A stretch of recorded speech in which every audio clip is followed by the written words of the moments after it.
So we've got everything prepped here for going to be priming. I can show you some of the finished sculpted parts. So we'll start with the fox. So this is the result of the sculpt. And we have part of the rod extruding from the base here. Just coated that with some blue tack. But the finish I think turned out really nice. We'll see what happens after we prime it. Same with all the other parts. And here we have the ears. Sculpted muzzle for the fox.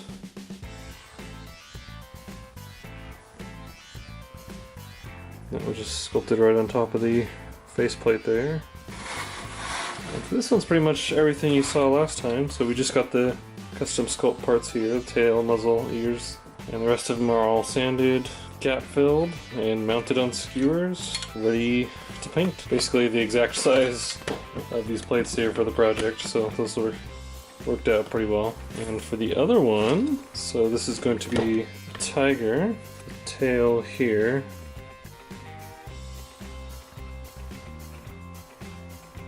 Again, it's the same thing with the wire armature, a little bit of the rod poking at the end to fit into the main body, as well as the tiger ears, a little bit more rounded, a little bit larger in the back. Alright, so gonna get these all primed, and we'll see if there's any other gaps or anything. But if not, do a little bit of a time lapse, and then we'll move on to the paint after that. And I have two options for primer today. I've got Mr. Surfacer 1000. I haven't really used this much yet, so we'll see how this goes. But I know the all-clad gray primer microfiller hasn't done me wrong. They also make a really good glossy black. I think they also make a white. Nice thing about this is you don't really have to thin this. It's pre-thinned. You just fill up your airbrush and spray, and it seems to do the trick pretty well and does a really good job of covering and protecting. But I think today I'm going to try the primer surfacer, and I'm going to be thinning that with the Mr. Color Thinner.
Alright, so I did my first round of priming and found I still had some scratches and imperfections. After priming, I went with additional sandpaper and files and sanding sticks and just did another pass to make sure everything was fairly smooth, especially on the sculpted parts. I just took some tools as well and kind of scribed in some sharper definitions on the inside, so when I do have paint separation it'll be easier to discern the boundary between the colors. So I'm hoping right after this round of priming I'll be able to go straight into color. So the main colors are going to be the white, orange, maybe two different shades of orange for each one, and then the color, which we'll find out at some point. But right now I'm just going to finish priming these up.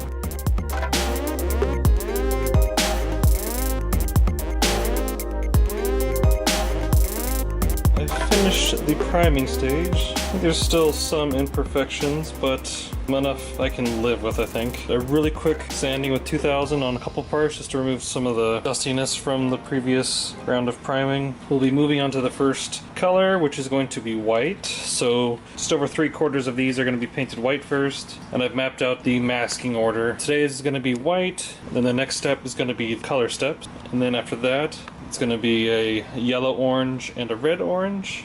So let's get to it.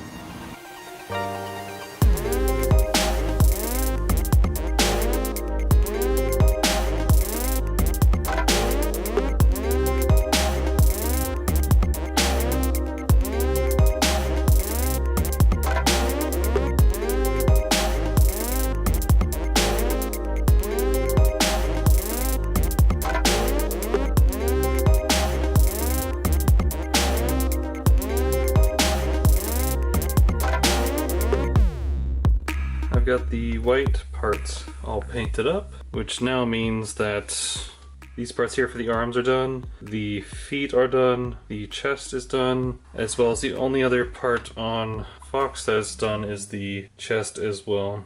Based on all the masking order that I've figured out before, the next step is to apply masking. So talk about that technique in a moment, but I'm going to mask off the inner parts of the ears, and then going to be masking off the white part of the muzzle, so everything except for the top and the nose will stay exposed. Same thing for the other one. And then on the face, everything, so the areas around the eyes and around the cheeks will be masked off, and then the rest will be painted later. If that's masked, this will be sprayed with color, then that will be masked off for the stripes, and then it will be painted orange. And so all the parts that are currently gray are either going to be straight color. For the Fox, the body will just be pure orange. Feet will be a solid color, the cuffs will be a solid color, and those will be done once that color is mixed up. But the rest of the parts, so the tail, arms, and legs, we will have a color pass, then a masking, and then a final orange. Same with the tail. Oops. The tail is already white, so the tip will be masked off, the rest will be painted orange. Same with these guys over here. The tail will be colored, the limbs will be colored, the body will be colored, then mask for the stripes, and then orange. The ears are the hardest ones. The ears and the head. The inner part will be white. The rest of it will be colored. Well, the inner part and the band here on the back will be white. The rest will be colored, and then finally this disc here on the bottom will be orange. So there'll be 3 rounds for the ears, or the ears, muzzle, and head. So the first round of masking is going to be like I said earlier, the gray parts will be masked off a little bit later, since the next step is going to be that color. So the white parts that'll be masked off will be the color of the same one as these ones here. So now we will move on to how we're going to be doing the masking. Alright guys, a little bit of a time jump there. My intent was to do the detailed masking with either Mr. Color Masking Saw Neo or Mr. Masking Saw R, but I've run into a few problems. One is gravity, getting the masking to the right spots with the right amount so that it doesn't drip and change your intent. It's also, because it's a liquid, or at least a viscous liquid, it can be hard to control where it's being placed. This one also hardens very quickly, so much so that if you do not close the bottle right away, it will start hardening on the applicator on the inside, so there's a bit of a struggle with that. And this one was very thin, and I had a difficult time peeling off this from the test parts I used. I will try these again later in the future. I might use these a little bit more organic, maybe if I ever do a camouflage or something, or just masking a large area where I don't need to mask off a specific detail. I'll try it again, but it might not be the best on white paint, and it's not great for getting really specific detail. So I ended up scrapping that and peeling off all the test parts, and using the tried and true method of using masking tape. Now I tried smoothing out the edges so I got fairly clean lines. It doesn't need to be 100% clean, but clean to the naked eye. Now, when I applied these to get the shape, I put in the muzzle into the head and traced out the edges for the on the muzzle and the cheeks here. Now, One bad thing about doing it this way is I had to cut the masking tape on the model, which I think it did an okay job. Now, since the part I'm leaving unmasked is going to be painted either once or twice, the detail and final color, that I wasn't too worried that if I dinged up some of the edges while cutting. This one was a little bit worse on the edges, you can see the gray there, but I think with the thick enough paint it should come out fine. Now the other reason why this didn't work out very well, due to the nature of the sculpted detail parts, such as the interior, the ears here, but just due to the capillary action in the liquid for the liquid mask. If I put the liquid in this crevice, it wouldn't just stop at the low part of the crevice. It would fill in from the bottom forward so that there was liquid on both the interior part of this detail and the exterior, which I didn't want. So it ended up kind of being useless. This probably would have been a better candidate for the masking sol, but I just traced out the shapes real quick and applied it. But this would have been a better shape to try. Again, I was fighting a little bit of gravity with the dripping in this, so it kind of deformed when I did it, but I'll try that again in the future. So these are just pieces of Tamiya masking tape, very tiny pieces, cut out, applied, and with a toothpick and an X-Acto blade, they were smoothed out and cut to shape. Right now I've got both sets of ears, the interior of the ears, the white parts of both of the muzzles, the white part of the foxtail has been masked off, both cheeks for both the fox and tiger, and the eye areas for the tiger, and I think that's about it for the masking. The only other masking I have to do is when parts of these are painted with the color, I'll be masking off the tiger stripes. I think that'll be a little bit easier process. So we're going to cut to doing the color in the next part.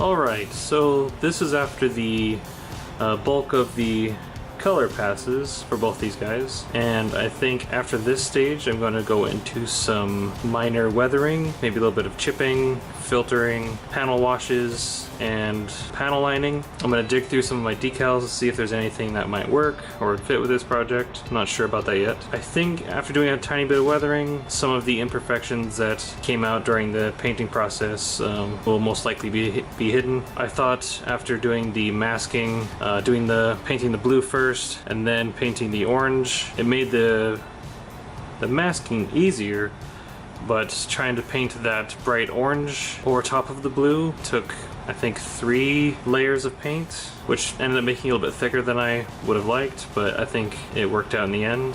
It did have a few small errors. Because of how thick the paint was, it made the fit between the parts a little too snug, so I think on some of the parts around the mouth and the ears there's a little bit of paint chipping, but I think I can work that into the weathering process. Same with the tail.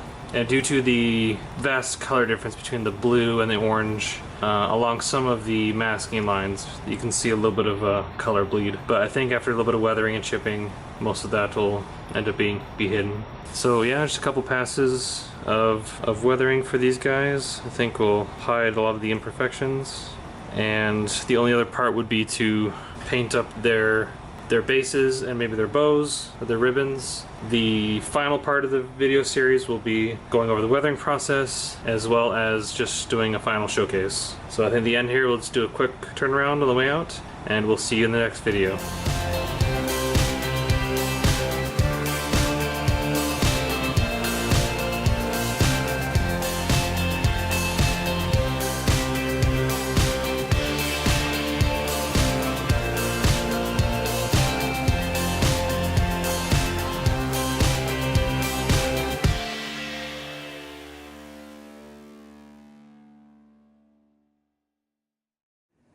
Up, down, and touch the ground.